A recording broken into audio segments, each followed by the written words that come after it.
Hello everybody, it's Scott O'Motto back for another Botania video. In this one, I'm going to show you how I took Jansey's improved smooth stone generator and converted it to use for the Orchid in Garden of Glass. Let's take a look at that.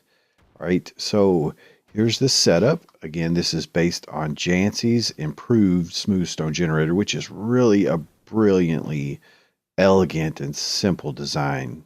He did an amazing job on that.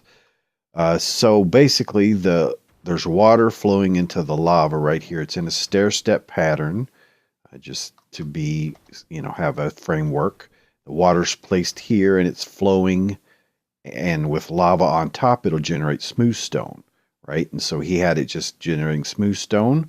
However, if you go ahead and place an orchid, then it will convert the smooth stone into ores, right? And if you have the thermalilies at the top, then the thermalilies will power the mana, where this mana is set up here. This is a pulse mana spreader, okay, and it has a gravity lens on it. You can't really see because everything's blocked here, but it has a gravity lens on it, so it hits the basically the smooth stone gets made, the orchid converts it to the ore, and the pulse mana spreader hits it with gravity and drops it down onto a slab down there, where it becomes a floating entity. Then the hopper hawk here picks it up, everything but a mana tablet in case you need to top off. I'm at the very edge right now of how fast I can do it. But the Hopper Hawk will pick it up and put it into this modular storage. You can use whatever, but it gets a lot of ores. It's doing an ore every 2 seconds. Okay, and that's, again, the limit. There's just a little bit of mana loss, but at 3 seconds, it's fine. So it just depends on how hard you want to push it during periods, right?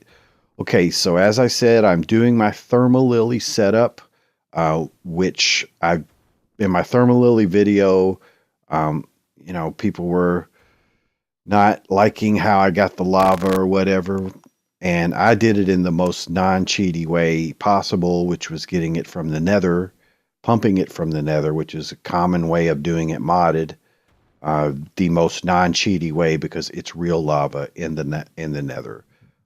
However, this time I said, you know what? I'm just going to make it simple. I don't care if it's cheaty or not. I'm going to show you how to do it simple and compact.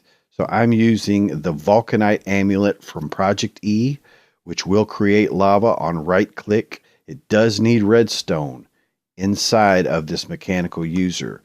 It has to have redstone. It uses it for fuel. So I'm choosing use item on block, the upper left slot only. That's important as well. And right click, and when redstone is off, okay?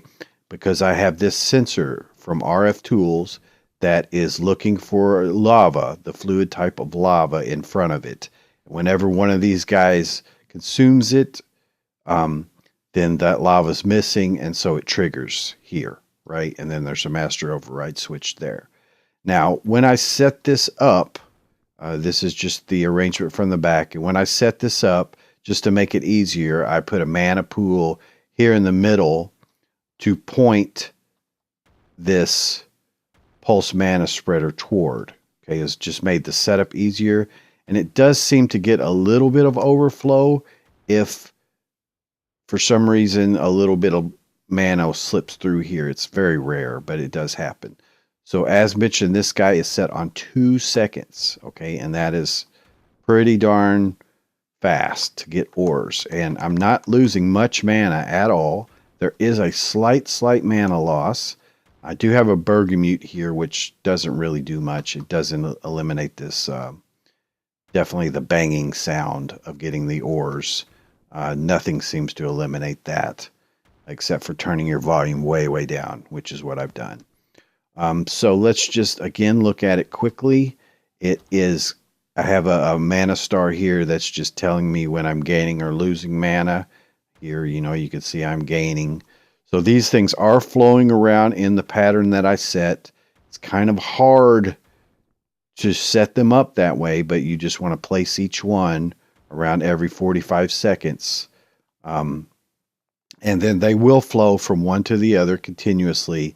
That is until they lose lava. I did discover the White Wolves is correct that these will get out of sync if they lose lava in such a time period that they move beyond their cooldown period. Then they will just randomly pick up another cooldown and really kind of smush together to where they all just try to fire after each other. But the cooldown can be maintained in the cyclic order that I've set up as long as lava is flowing to it continuously. And in this case, it is. Okay, so, you know, it's kind of important for this kind of setup to have a continuous source of lava, being that cheaty or not cheaty, whatever that means, guys. It's set up and it works, and it's a beautiful, beautiful thing. So we are getting ores every 2 seconds, a massive amount of ores flowing into here. Again, the only variance from what you would do with traditional Botania is how you get the lava. And this is the method that I think is really the most compact. Even something like Serenade of the Nether or whatever from Blood Magic doesn't compare to how compact this setup actually is. So there it is, guys. Tons and tons of ores flowing very smoothly. Again, Jansey had a brilliant design on how to make this happen. And I've just altered it to also include the thermalilies to fuel the whole thing. And then a small circuit to provide it lava. And then the addition of the orchid just makes it a complete setup for you to generate tons and tons of ores. Now, I do quickly just want to reiterate that I am in Garden of Glass. It does not provide enough mana to work in regular Botania. This is a Garden of Glass setup. So if you didn't know, you can install Garden of Glass in a regular Botania playthrough. You don't have to be on the skyblock. Here I am just in a super flat world.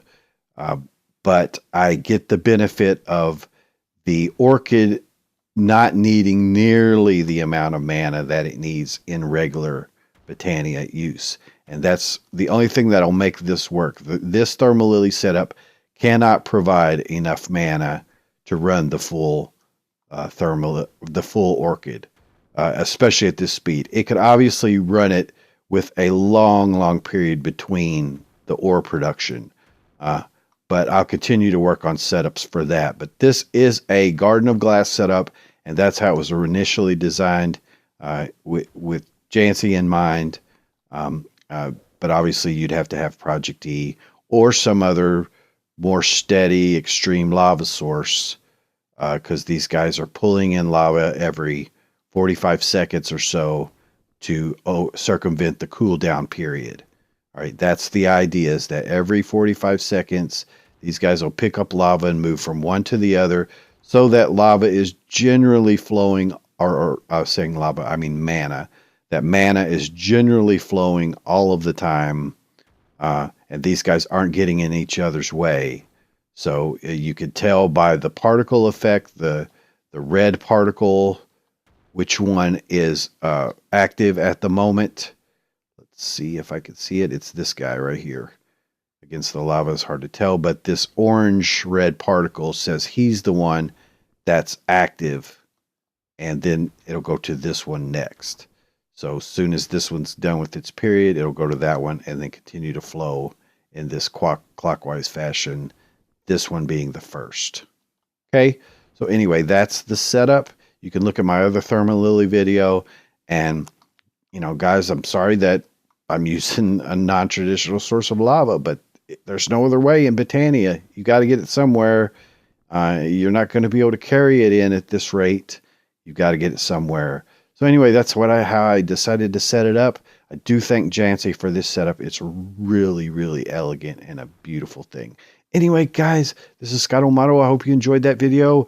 If you do, please comment, and I'd love to see your setups, your variations on it. And if you use it in some of your builds, I'd love to see that. Anyway, take care. And we'll see you in the next one. Bye-bye.